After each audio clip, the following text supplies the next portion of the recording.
Al-Anfal 8.65. O Prophet, exhort the believers to fight. If there be of you 20 steadfast, they will overcome 200, and if there are of you 100, they shall overcome 1,000, because the disbelievers are a folk without intelligence. This surah clearly exposes Islam to be a belief system that not only encourages violence, but actually makes it a sacred duty for its followers to kill anyone who does not believe in the Muhammadan version of Islam. Not only is the all-forgiving Allah exhorting his followers to kill anyone who is not a Muhammadan Muslim, but he is also saying that all so-called unbelievers are so stupid that they will be unable to defend themselves and therefore deserve death. Al-Anfal 8.67. It is not for any prophet to have captives until he hath made slaughter in the land. You desire the lure of this world, and Allah desires for you the hereafter, and Allah is mighty, wise. Now, enjoy what you have won as lawful and good, and keep your duty to Allah. Lo, Allah is forgiving, merciful. This verse is in reference to the prisoners that Muhammad held for ransom after the battle. Allah the Merciful is saying that they should all have been killed. In addition, Allah is conveniently commenting that whatever loot Muhammad has plundered is lawful and good, because it was done in the service of Allah. So murder, rape, plunder and destruction are all perfectly fine with Allah as long as they are done in the name of Islam. Muhammad is also assiduously making himself seem very kind for having spared the lives of the prisoners, when in fact he only let them live so he could get more money from the ransom for them. In today's world, this is terrorism of the worst kind. 3. Assassination of poets who criticize Muhammad's murderous ways in the Medina. After the Battle of Badr, the people of Medina were horrified that they had given refuge to such a blatant criminal and his followers in their city. Many began protesting the presence of such violent and murderous people in their city. In a free society like pre-Islamic Arabia, the poets acted as society's conscience and were free to criticize, satirize, and examine the actions of people. The two most famous poets of this kind were Abu Afaq, an extremely old and respected poet, and Asma bint Marwan, a young mother with the gift of superb verse. Muhammad was enraged at their criticism. When he heard the verses composed by Asma bint Marwan, he was infuriated and screamed aloud, "Will no one rid me of this daughter of Marwan?" That very night, a gang of his followers set out to do the dirty deed. They broke into the poet's house. She was lying in her bedroom, suckling her newborn child, while her other small children slept nearby. The Muslims tore the newborn infant off her breast and then stabbed her to death. After the murder, when the Muslims went to inform the Prophet of Islam, he said, "You have done a service to Allah and His Messenger. Her life was not worth even 2 goats." A month later, the distinguished and highly respected Abu Afaq, who was over 100 years old and renowned for his sense of fairness, was killed brutally in the same manner as he slept. Once again, the Prophet of Islam had commented that morning, "Who will avenge me on this scoundrel?" This shows us exactly how much the tolerant and peace-loving Muhammad respected life.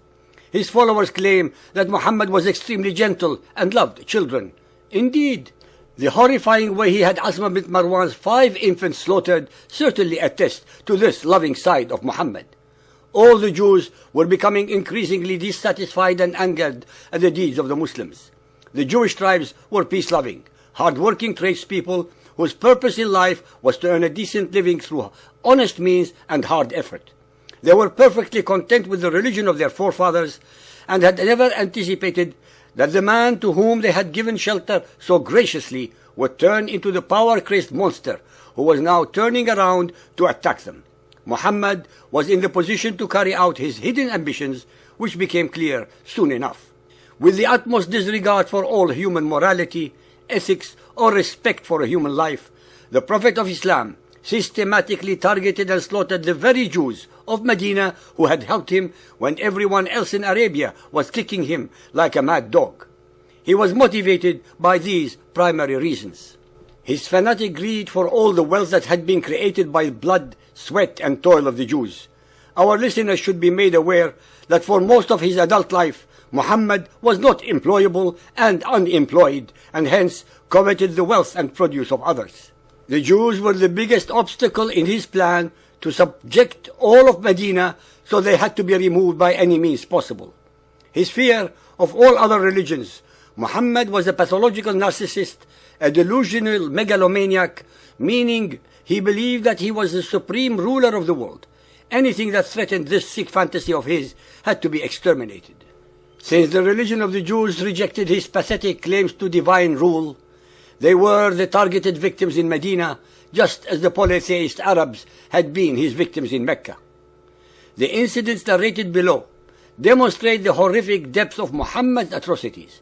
Keep in mind that Muhammad is the model of good Islamic behavior, and you will realize how Muhammad and Islam advocates genocide in the name of their cult belief system. 4. The siege of the Banu Qaynuqa, April 623 AD in the Medina. In order to get full control of the Medina, Muhammad needed to get rid of all his opponents. The strongest of these opponents was Abdullah ibn Ubay, a powerful chief who was allied with the Jewish tribe of Banu Qaynuqa.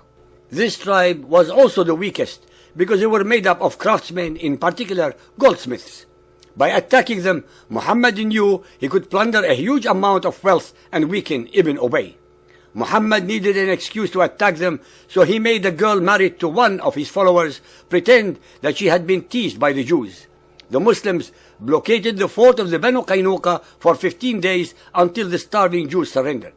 Immediately, Muhammad was ready to kill them all, but Ibn Ubay seized hold of Muhammad and protested. Muhammad's face became black with rage as he shouted, "Let go of me!" But Ibn Ubay was adamant and shouted back, "No, by Allah, I will not let you go until you deal kindly with my allies. 400 men without armor and 300 with, who have always supported me against enemies. And you want to slay them all in one morning? By Allah, if I were in your place, I would fear a reversal of fortune." At this threat, the cowardly Muhammad turned pale, as he realized that all the people of Medina were against him. He hit Ibn Ubay on the face and ordered that the Jews be kicked out of their own homes. All their property was seized and looted. Many of the prettiest women were taken as prisoners to become sex slaves. Muhammad, as usual, kept 1/5 of the enormous booty for himself. This is the way he repaid the kindness of the Jews of Medina, who had given him shelter and refuge when Muhammad had run away from Mecca in fear. The revelations in the 8th surah of the Quran were clearly in reference to the Banu Qaynuqa and anyone who opposed the Muslims. Al-Anfal 8.55. Lo, the worst of beasts in Allah's sight are the ungrateful who will not believe. Those of them with whom you made a treaty, and then at every opportunity they break their treaty and they keep not duty to Allah. If you come to them in the war, deal with them so as to strike fear in those who are behind them, so that they may be remembered. Here Muhammad's acts of planned terrorism against the Jewish tribe is justified by Allah, because according to the merciful Allah, non-Muslims are the worst of beasts. So it is perfectly alright to murder, rape, torture and pillage the non-believers. Not only that, but Allah is advising Muhammad and the Muslims that when anyone protests against the injustices committed by Muslims, the Muslims should make sure and deal with them with such violence that it will strike fear among anyone who may think of supporting dissent. This proves that the Quran is nothing but a political manual for controlling people with terror. Not even the fascist armies of Hitler engineered such devilish ideas.